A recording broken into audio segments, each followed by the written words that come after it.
These are all the builds I'd want around me if I was a point guard in 2K25. This is for ProAm.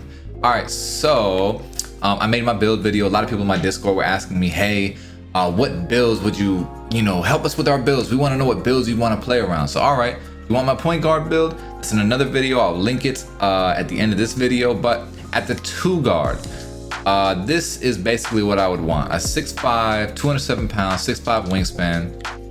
From order of most important to least important, 94 3 ball, because you can cap rank that at 5. Get all your shooting badges, legend, right?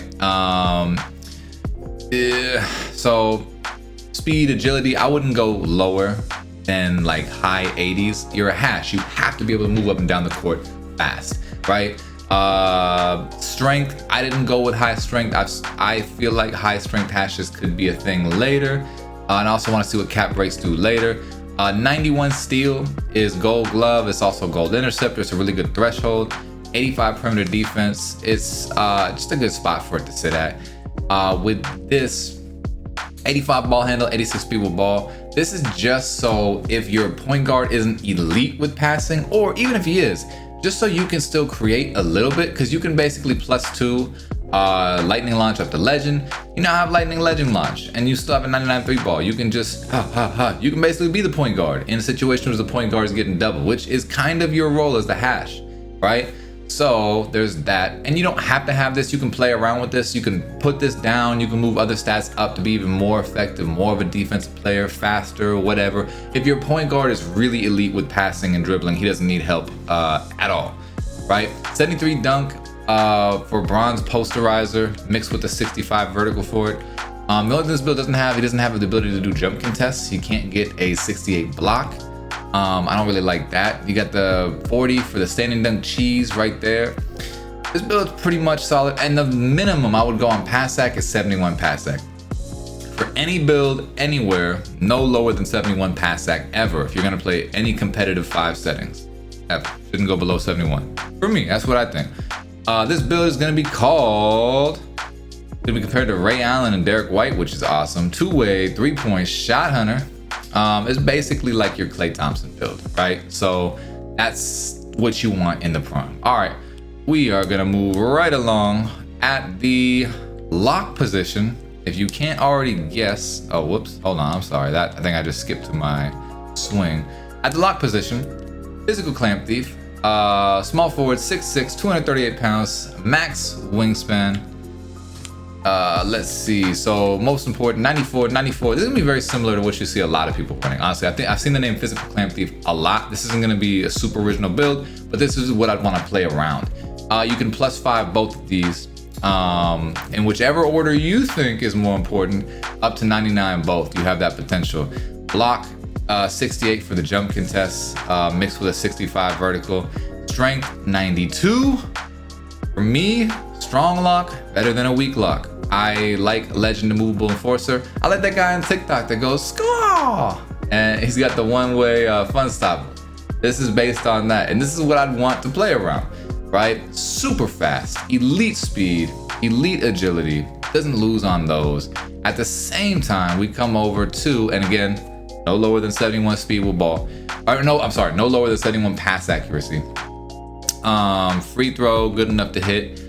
78 3 ball, that's so you can get set shot specialist on silver. It's a really good place to have it. And 73 driving dunk, of course, so you can get bronze posterizer. I can send you on cuts. You can take cuts, and it'd be easy for you to convert dunks. 60 standing dunk is not a bad spot to be. You get a little bit of standing dunk cheese with that as well. Okay, moving right along. Oh, and then I believe Physical Clamp Thief and all the best people. Ron Artest, Kawhi Leonard. I wish it would just to complete the list said like Tony Allen. That would have been really dope. Not to disrespect Anunoby. But yeah, that's, you guys probably seen that build everywhere, but that is what I'd want to play around, right? And for the swing build, that's the power forward for those of you who may not be familiar with ProAm terminology. 6'8", 260 pounds, 7'2" wingspan. That is the max wingspan again. There's a theme going on. 85 perimeter defense gets you the silver on ball, menace, silver pick dodger, silver challenger. Also gets you the ability to get immovable enforcer on gold. 89 steal. Why is it like this? I'll tell you why, because you can +5 this up to a 94, get interceptor on Hall of Fame. Also glove on gold. Gold, I think, is the sweet spot for interceptor. That's what it feels like to me. However, Hall of Fame interceptor, I would rather play with Hall of Fame interceptor than gold. I mean, obviously everyone would, right? If you can choose between two, but I'm willing to sacrifice other stats to play with it, is what I mean. 94 defensive rebound. This is the first thing you should cap break. Use all 5 of your first cap breakers on this. Get this to a 99. Yes, rebounding should be your first priority as a swing. If the center ends up in a position where he has to contest or he has to do something, you gotta be, or he has to box out, he's boxing out, you're flying in and jumping in for the rebound. Maximum speed you can get 84, maximum agility you can get 76, 85 strength because immovable enforcer on gold. I think that's a good badge for you to have at this level. Also, strength helps with everything else, rebounding and just being physical. 83 is Hall of Fame pogo for vertical. Also just really good for flying in and getting the board. All right, 84 pass act. This is where it gets fun. According to my people that made swings and centers, if you have an 84 pass act and then you +1 the pass accuracy, you get an 87 pass accuracy. Use your next cap breaker. After the 5 on defensive rebound, use your very next 1 on pass act, get it up to an 87 break starter. I need my people who are getting rebounds to be able to throw the breaks, right? It just helps so much. You guys, you can't leave points on the table. I hate when people leave points on the table. We get a great stop. The guard been dribble, fade 3, whatever. We finally get a stop. We finally get a board. And now we're gonna hand it off to me. Our guys are down court already.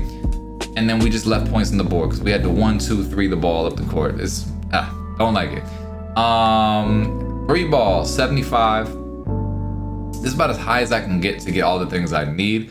You're gonna still be able to shoot okay with this in the corner. You're gonna be a corner shooter with this, but you should be able to shoot the 75 3 ball.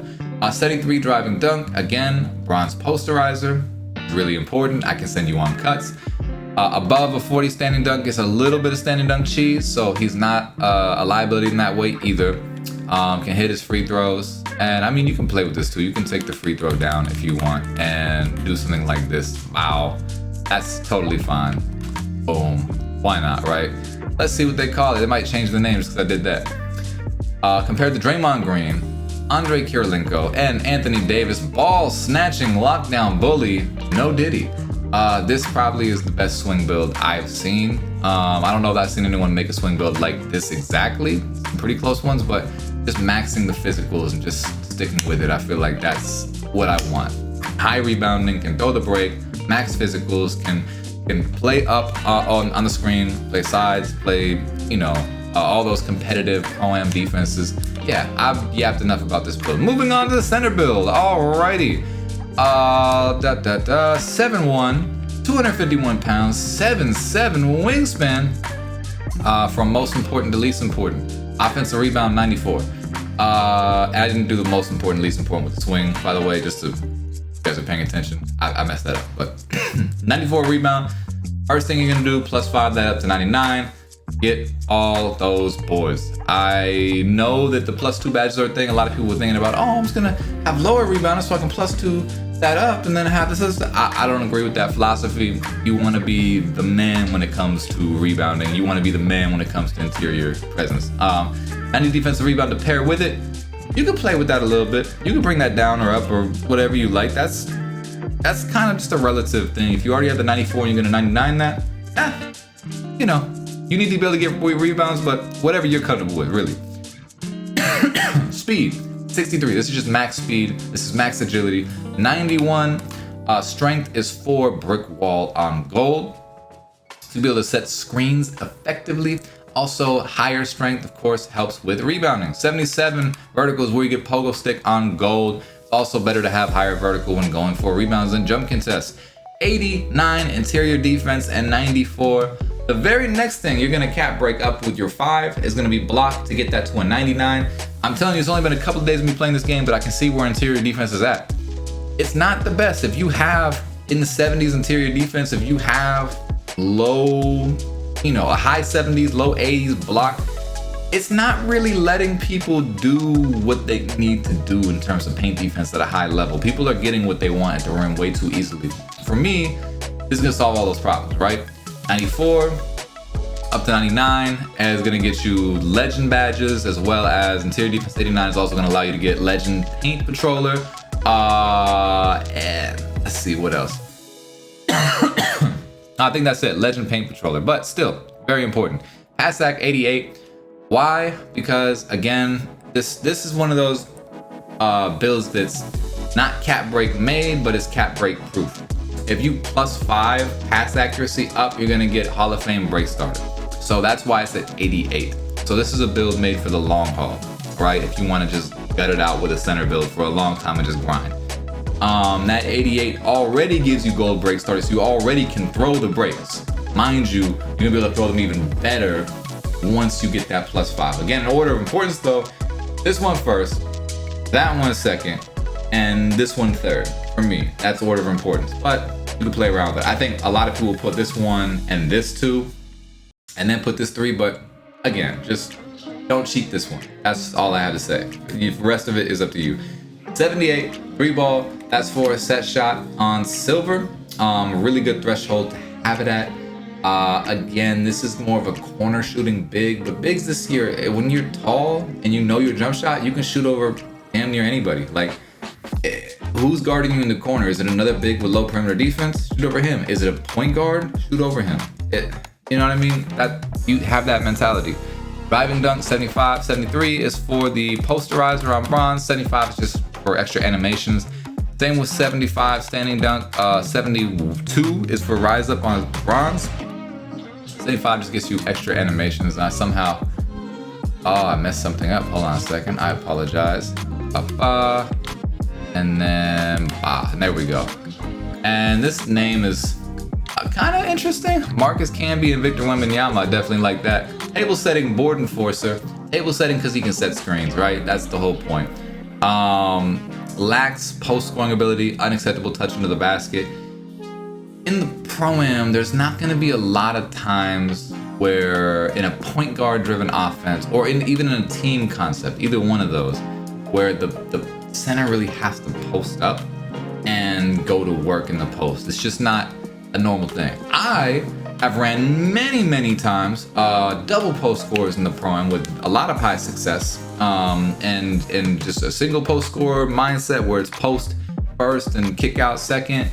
It works. You can do it. It's not like it doesn't work, but that's not the meta, and that's not what I'm gunning for on my Pro-Am team. So this is what I would want to play around on my Pro-Am team. If you made it to the end, please like the video, share it with a friend who needs to establish their Pro-Am builds, right? And then also, hey, daily upload TCAT, I'm still here. I'm not going anywhere. Let me know what you want to see in the next video so I can make that next. Thank y'all. Have a wonderful rest of your day. I'm out of here.